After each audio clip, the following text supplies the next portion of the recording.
They say only 2% of people who try this riddle can actually solve it. It's a puzzle so tough it's supposedly from Albert Einstein himself, designed as a pure test of logic.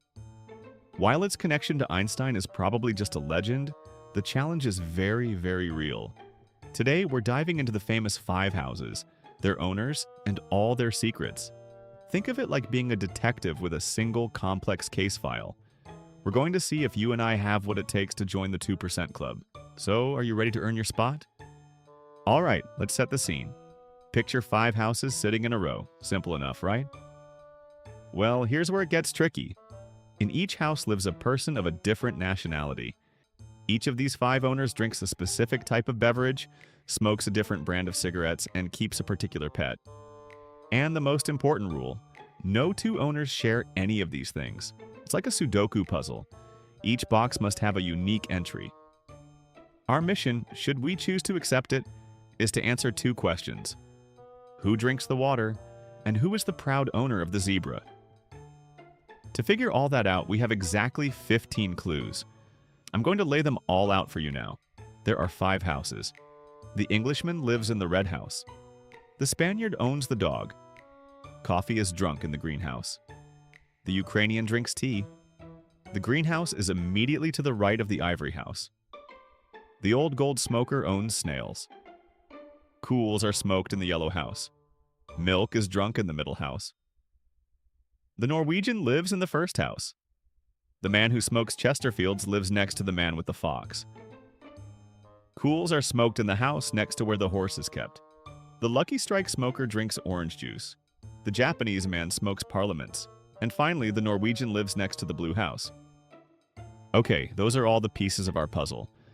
Honestly, the best way to solve this is to treat it like a blueprint. Grab a pen and paper, draw a 5x5 grid, and pause the video. Give it a real shot. See how far you can get. Go on, I'll be here when you get back. Ready? Whether you think you've solved it or you're just ready for the answers, let's walk through it together. The key to puzzles like this is finding a definite starting point. A solid anchor you can tether the rest of your logic to. Clue number 10 is our first anchor. The Norwegian lives in the first house. Let's lock that in. House 1 belongs to the Norwegian. Just as solid as clue number 9. Milk is drunk in the middle house. With 5 houses, the middle is house 3. So we know the person in house 3 is drinking milk. Now we can build on that. Clue number 15 tells us the Norwegian lives next to the blue house.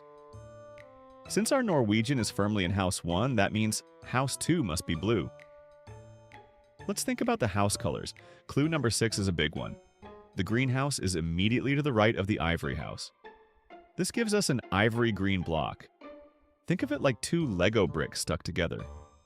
You can't just place them anywhere. This 2-piece block won't fit starting at house 2, which is already blue. And it won't work for houses 3 and 4 because we know from clue number 4 that coffee is drunk in the greenhouse, but house 3 is already drinking milk. The only remaining slot for our ivory green Lego block is houses 4 and 5. So house 4 is ivory and house 5 is green.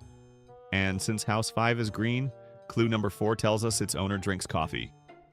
So what color is left for house 1? The only unassigned color is yellow. House 1 has to be the yellow house. What does clue number 8 say? Cools are smoked in the yellow house. Fantastic! Our Norwegian in house 1 smokes cools. We're getting somewhere now. Let's use an adjacent clue.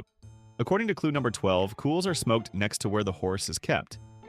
Since the Norwegian in house 1 is smoking cools, the horse must be in house 2. Now let's look at the nationalities. Clue number 2 says the Englishman lives in the red house. We have colors for houses 1, 2, 4, and 5. The only house without a color is house 3. So house 3 must be red, which means the Englishman lives there. This leaves the Ukrainian and the Spaniard. Clue number 5 says the Ukrainian drinks tea. Where can he go? The only open slots for both nationality and drink are house 2 and house 4. If we place the Ukrainian in house 4, we box ourselves into a corner with no place for the Spaniard and his dog. So the Ukrainian must be in house 2, drinking tea. By elimination, this leaves house 4 for the person who drinks orange juice. And clue number 13 tells us that person smokes Lucky Strike. We can also now deduce that the Spaniard must live in house 4, and thanks to clue number 3, we know he owns the dog. Who's left? The Japanese man who, according to clue number 14, thus smokes parliaments. The only house without a nationality and a cigarette brand is house 5. So the Japanese man is in the greenhouse 5, drinking coffee and smoking parliaments. We're in the home stretch. Clue number 7. The old gold smoker owns snails. The only person with no assigned cigarette or pet is the Englishman in house 3. So he drinks milk, smokes old gold, and owns snails. Now for the fox. This one's tricky. It's like untangling a knot. Sometimes you have to loosen a loop you just made. Let's reread clue number 11. The Chesterfield smoker lives next to the man with the fox. Let's look at our cigarettes. The only brand we haven't placed is Chesterfield's. By elimination, the person in house 2 must smoke Chesterfield's. He lives in house 2, next to the Norwegian in house 1 and the Englishman in house 3. We know the Englishman in house 3 has snails. Therefore, the fox must be in house 1 with the Norwegian. There we go. The logic holds. So finally, what about the water and the zebra? We have a pet for every house except one, house 5.